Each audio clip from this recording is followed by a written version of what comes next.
My wife left a note. Don't look for me. I need freedom. So I didn't. I filed for divorce, froze the accounts, and went on vacation. 3 days later, she was waiting outside my lawyer's office in tears. I, 38 male, and the note was sitting on the polished granite of our kitchen island, weighted down by her house key. Not the front door key I noticed, but the specific one for the back door, the one she always used. A small, deliberate detail. It was 4 sentences long, written in her neat, looping cursive that always looked so at odds with her personality. I need to be on my own for a while. This isn't working for me anymore. I need freedom. Don't look for me. No, I'm sorry. No, I love you, but just a clinical statement of departure. For a moment, I did nothing. I just stood there in the silent kitchen, the scent of the coffee she'd made before she left still hanging in the air. I looked around at the life we had built. The custom-tiled backsplash we'd argued over for weeks. The ridiculously expensive Scandinavian armchair in the corner that was supposed to be her reading chair, though she mostly just threw her coat on it. It all felt like a stage set for a play that had just abruptly ended. There was no screaming, no throwing things. The grief was there, a cold, heavy stone in my gut, but it was accompanied by something else, a strange, unnerving calm. Lauren had always been the impulsive one, the one prone to dramatic gestures and pronouncements. In her grand gesture, she'd forgotten the fundamental difference between us. She makes scenes, and I make plans. I picked up my phone. My first call was not to her mother or her best friend or any of our mutual acquaintances. It was to a man named Walter Chen, the most ruthless divorce attorney I could find on short notice with a 5-star Google rating. He specialized in complex asset division. I booked an appointment for the following Monday. My second call was to my bank. I explained that my debit card had been compromised. A small lie, but effective. They immediately put a temporary freeze on our joint checking and savings accounts, pending my in-person visit to sort it out. I had a separate personal account she didn't know about, my what-if fund. It wasn't much, but it was enough. My third action was to go to my closet. Her side was half empty. She'd taken her favorite things, the expensive pieces. But she'd left behind the dress she wore on our first date and all the framed photos of us on her nightstand. More telling, she'd left her muddy Adidas sneakers, the ones she wore for her weekend runs, right in the middle of the new rug I'd just bought. A final, thoughtless act of disrespect. I had 2 weeks of vacation time approved. I'd planned a solo hiking trip for months, something Lauren had called boring and refused to join. I packed a bag, grabbed my hiking boots, and placed her note in the top drawer of my desk. I took one last look around the house, the silence no longer feeling like a void, but like an opportunity. Then I walked out, locked the front door, and went on my vacation. I didn't look for her. She asked for freedom. I was giving it to her, with footnotes and legal counsel. Update. The mountain air was clean and sharp. For 3 days I hiked until my legs ached and my lungs burned. I didn't check my phone much. There were a few frantic texts from her friends, then a string of increasingly panicked ones from Lauren herself. They went from indignant, "Are you seriously ignoring me?" to confused, "Why isn't my card working?" I read them, felt a flicker of something, not guilt, but a sad confirmation, and then put the phone away. I drove back Monday morning, showered at a truck stop and put on the suit I'd packed. I felt more clear-headed than I had in years. When I pulled up to Walter Chen's law office, a discreet modern building in a quiet part of town, I saw her. Lauren. She was sitting on the low brick wall that bordered the manicured landscaping, her head in her hands. She was wearing the same clothes she'd had on in her last Instagram post from 2 days ago. A post I'd glanced at with morbid curiosity, captioned, "Finally free," featuring a clinking cocktail glass and an unseen companion. The chic freedom seeker from the photo was gone. Today she looked frayed. Her hair was a mess, her eyes were red and swollen, and there were tear tracks cutting through her foundation. She saw my car and shot to her feet. "Nathan." I got out of the car and looked at her. I didn't say a word. "Nathan, what the hell is going on?" she demanded, her voice cracking. "My card was declined, at a hotel. It was so humiliating. And the joint savings, it's frozen. I tried to call the bank and they said you reported a security breach." "What is that?" I adjusted my tie. "It's a security breach, Lauren. Our financial security has been breached." Her face, a mask of tearful confusion, hardened. "That's not funny. This is our money. I needed that money. I had plans."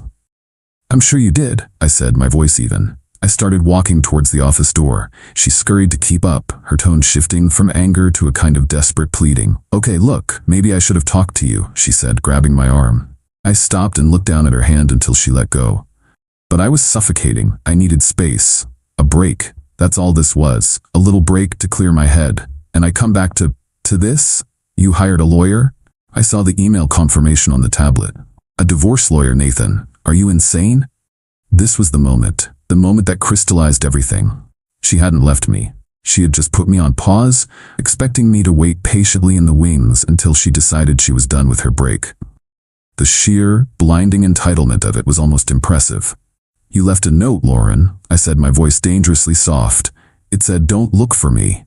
It didn't say, "I'll be back on Monday. Please have the accounts liquid and my laundry done." You wanted freedom. I'm just formalizing it. "Formalizing it?" she shrieked, tears starting anew. "You can't just divorce me. We have to talk about it. We have to go to therapy. You don't just blow up our life." "You detonated the bomb, Lauren," I replied, turning my back to her. "I'm just picking through the rubble."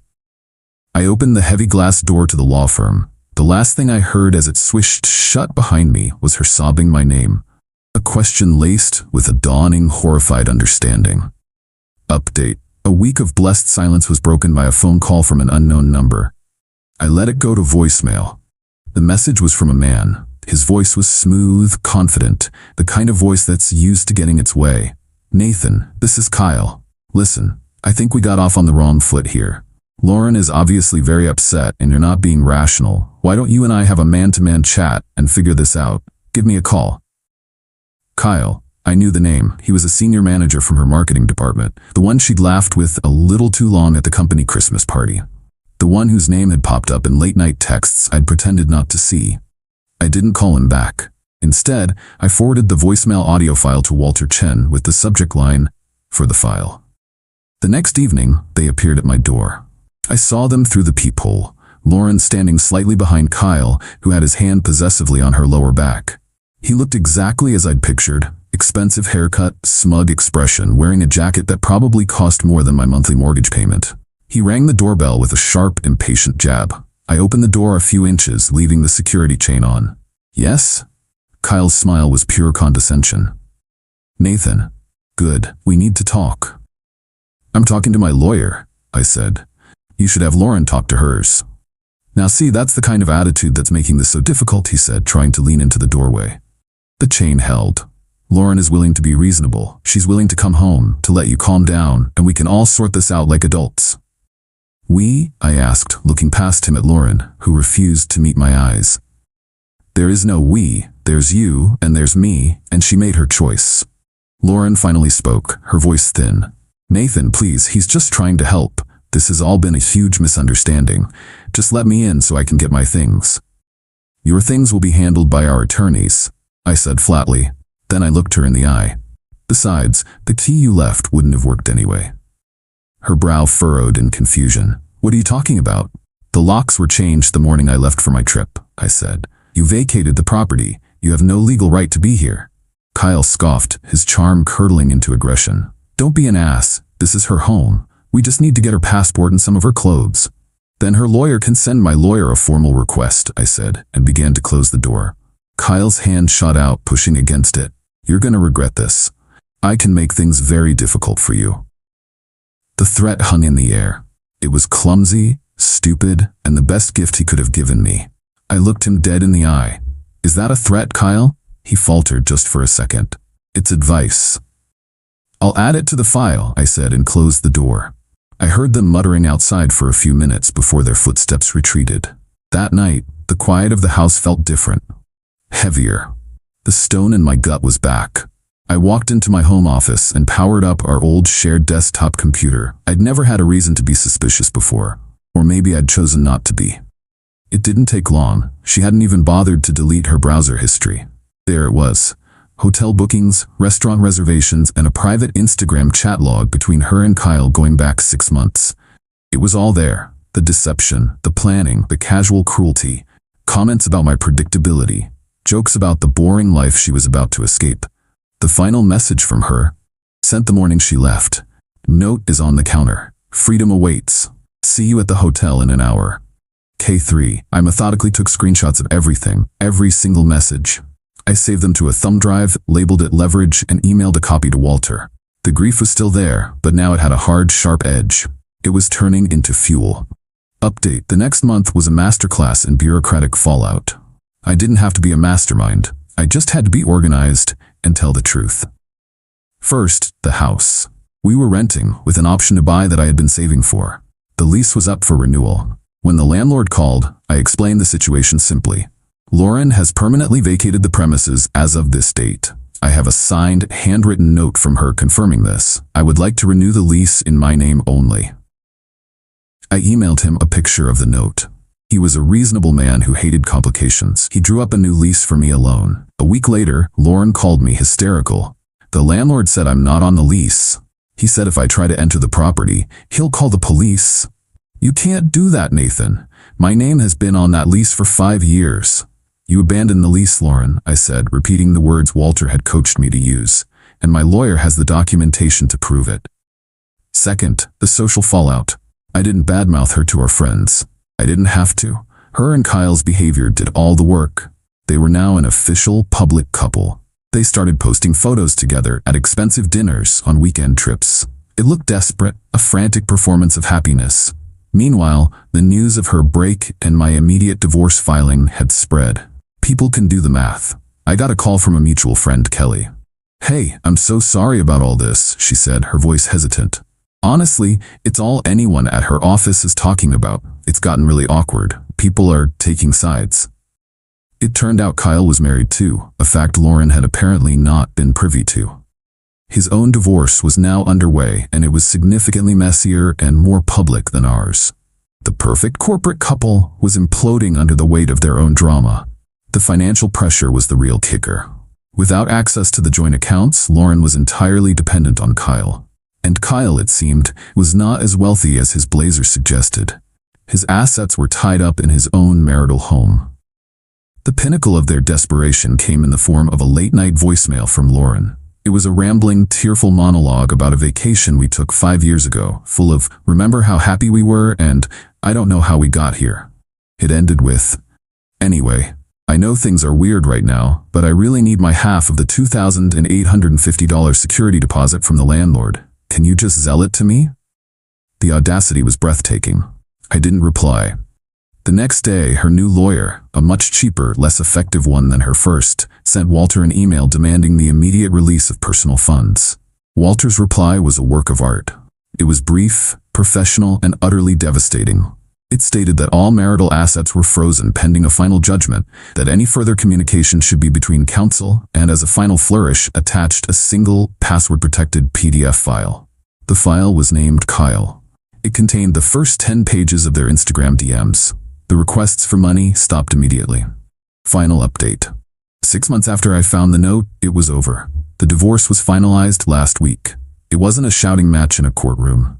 It was a series of quiet, brutal negotiations between our lawyers. Walter Chen was worth every penny. He presented our case with cold, undeniable facts. Lauren's premeditated infidelity, her documented abandonment of the marital home, and Kyle's clumsy attempt at intimidation. The final settlement was not a 50-50 split. The state we live in has a clause that allows for fault-based asset division under specific circumstances, and Walter argued that her actions constituted financial dissipation and deliberate abandonment. She walked away with her personal belongings, which I had meticulously boxed up and put in storage, the car her parents had bought her, and a small, court-ordered portion of the joint savings. The final piece fell into place with the house. Since I had renewed the lease in my name alone, and Lauren had legally vacated, the option to buy from our original lease was solely mine to exercise. The down payment I'd been carefully building in my personal account was untouched in the proceedings. Last month I sat across from the landlord, now the seller, and signed the purchase papers. The house is mine now, earned and secured not by what I had before we met, but by how I handled what came after she left. The fallout for them was, from what I've gathered, exactly what you'd expect. Lauren and Kyle are still together, living in a cramped 2-bedroom apartment in a less than desirable part of the city. Their combined finances are a disaster. His messy divorce drained him, and her freedom came at a much higher price than she anticipated. Kelly told me that the atmosphere at their workplace is toxic. They were both passed over for promotions they were expecting. Apparently, senior leadership doesn't appreciate employees who create HR nightmares and air their dirty laundry all over the office. Their performance of blissful happiness on social media has ceased. The most satisfying moment for me came unexpectedly. I was sitting on my new sofa last Tuesday, enjoying the silence, when I got an email from Spotify. Your password has been changed. I hadn't changed it. I realized Lauren had still been using our family plan, a tiny, insignificant tether that I hadn't even remembered to cut. I logged in, saw her profile was still there, and with a few clicks, removed her from the plan and reset the password again. It felt like changing a lock I didn't know was still open. A small final click of a door closing. I don't hate her. I don't think about her much at all, to be honest. Hate is a hot emotion, and what I feel now is the cool indifference of a resolved issue. The house doesn't feel like a stage set anymore. It feels like home. My home. I painted the kitchen a deep, calming blue. Her Scandinavian chair is gone, replaced by a bookshelf filled with books I've always wanted to read. Sometimes late at night, I allow myself to feel the ghost of that pain, the memory of the man who stood in a silent kitchen reading a 4-sentence note. I acknowledge his hurt, but his pain fueled a quiet resolve, a methodical path forward. Lauren and Kyle will likely spend years blaming me for their problems, casting me as the villain who refused to play the part of the distraught, forgiving husband.